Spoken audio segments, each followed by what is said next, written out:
So Wehkamp is one of the largest, I think the top three e-commerce players in the Netherlands. So we are founded more than 65 years ago as a mail-order company. And since 2010 we made the radical switch to be really a pure online player.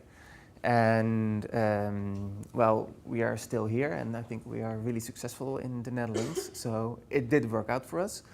And basically, what we want to be is the number one in the hearts and minds of the Dutch families. And to be that awesome, we need to be even more awesome for our talent. Because if you don't have the right people with the right mindset in your organization, then you won't make this ambition to your customers as a company. So that means that we have important stories to tell to our customers and to our current and future employees. So about 48% of all Dutch families are shopping with us. And we're doing all of this with 900 people. If you look at talent acquisition in the company, well, we have now a team of 3 recruiters. And with the 3 of us, we are handling over 60 open positions. We did more than 200 hires in last year. And in the last half year, we handled more than 3,000 applicants. So we are quite busy as a team. And this is just the daily operation. And we are doing more than just this daily operation because the company is changing and we really need to keep up and really make big steps in our idea of talent acquisition. And what you guys said about this customer experience, that is really, really important for us as an online retailer. We are talking about customer obsession.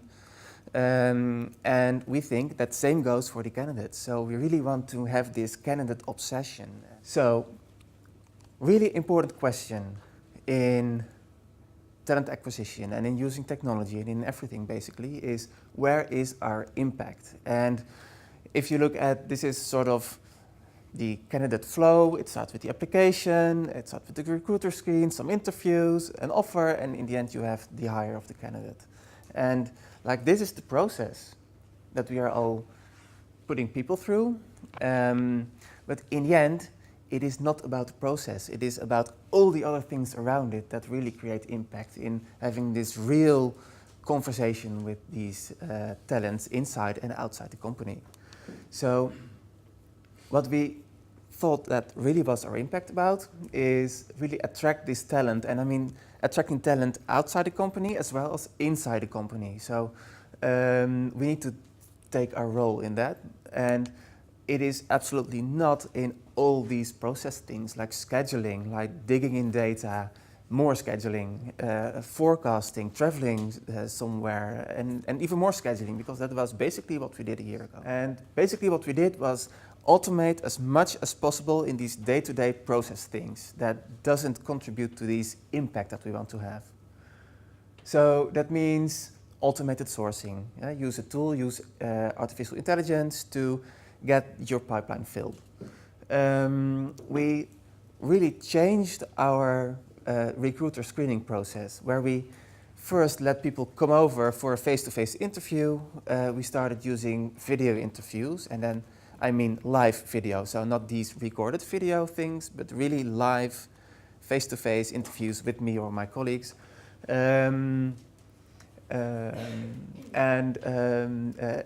part of that process, we automated the scheduling process. So we made our candidates schedule their own interview when it was most convenient to them, and that saves me a lot of time in just all these planning issues.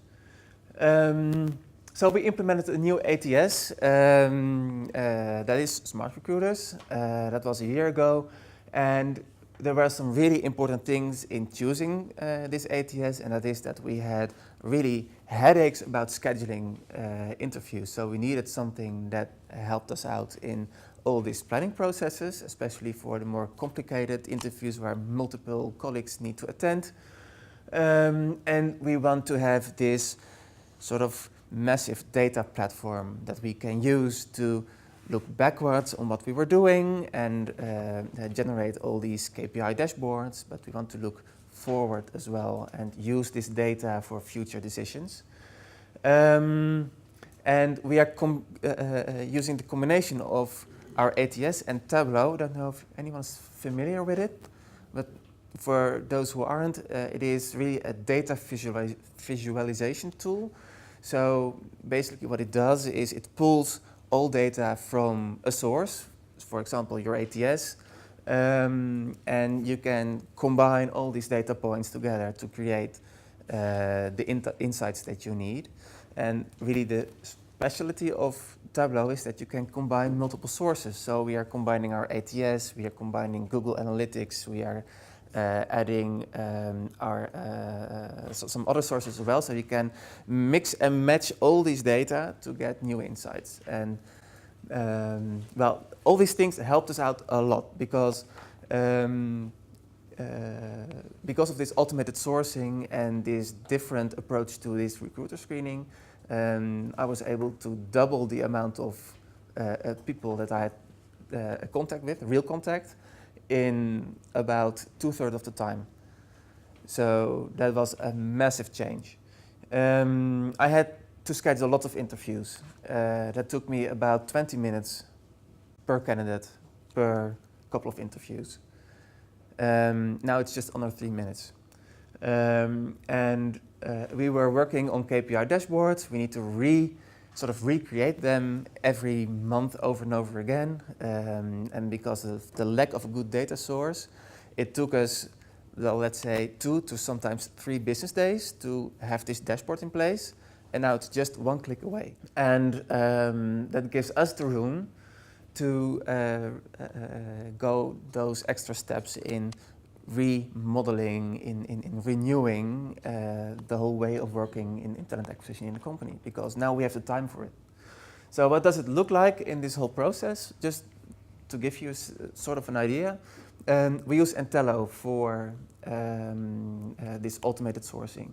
And what we found, and that's the AI question, so Entello is really smart in digging up the right profiles, and they say that it is possible to reach out automatically with some pre-designed messages.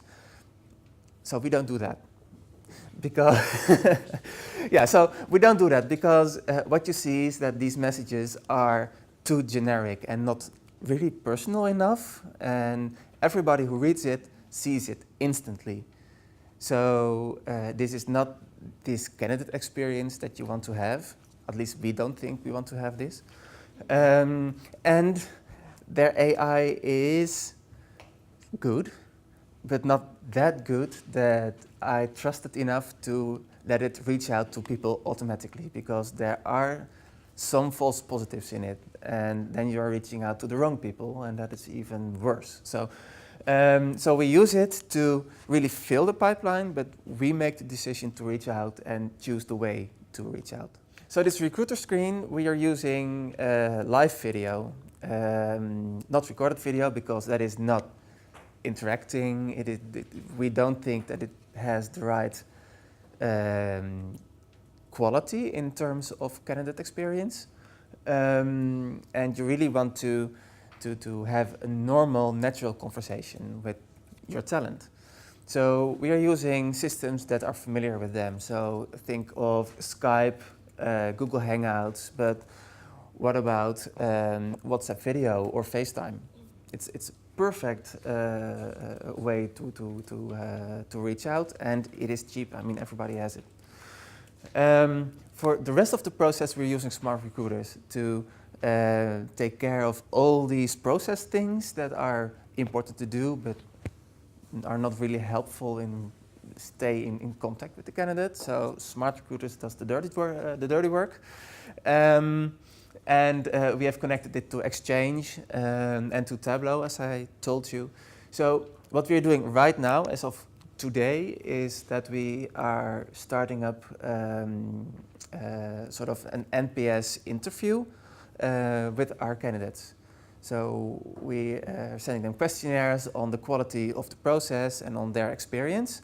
And the results of that are to be loaded into Tableau as well. And we have all the information from Google Analytics that we are pulling into Tableau too. So that gives us really sort of an all-around overview of what is happening with our candidates, how they are feeling, how they are thinking about their experience. And that gives us some extra sort of ammunition to make the right decisions in the next improvements that we want to make. So what are then our next steps? And that is all about this talent-obsessed organization, because the way we are recruiting right now is not the way we want to recruit in the future. So what we need to do is help our leads, our managers in the company, to take a new role, a different role in talent attraction and talent development. And it's going to be our role as talent specialists to help them, to enable them, to give them the right sort of tools to grow into this new role. And that means that we need to make radical decisions on what we will and will not do as recruiters, because this sort of day-to-day recruiter thing is maybe not the thing that has the biggest impact. So we need to make changes, and maybe we can automate more, maybe we can move some responsibilities into these teams. Same thing that's happening at Wipro, where talent acquisition is part of these cells, are they? Or studios, yeah?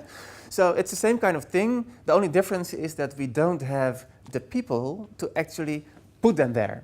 So we are just with the three of us.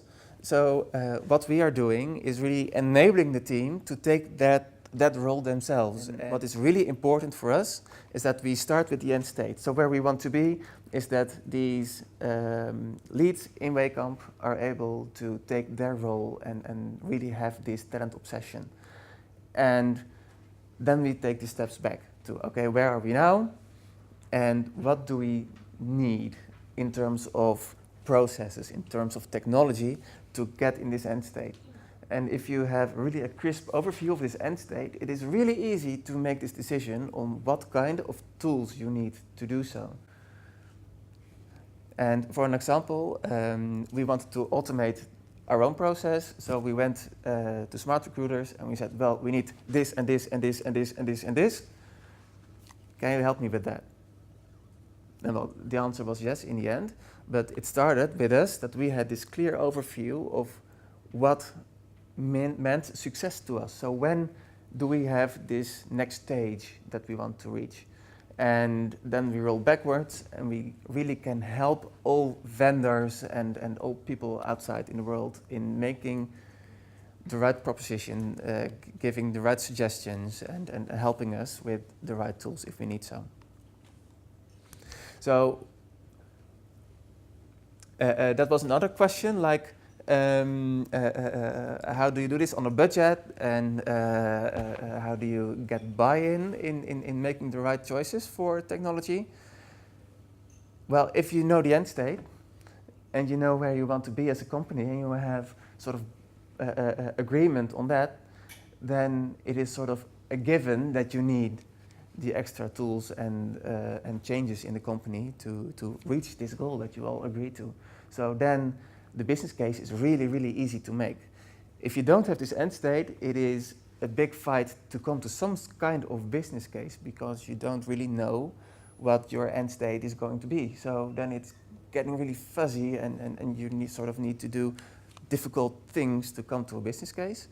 If you go the other way around, it's fairly easy.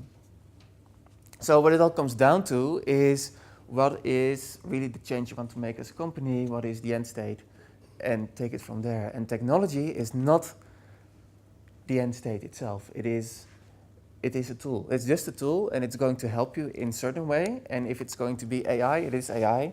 It is, when it's just Excel or it is Notepad or whatever, that is your answer. It's just what you need to do to get to that end state. And that is not about technology.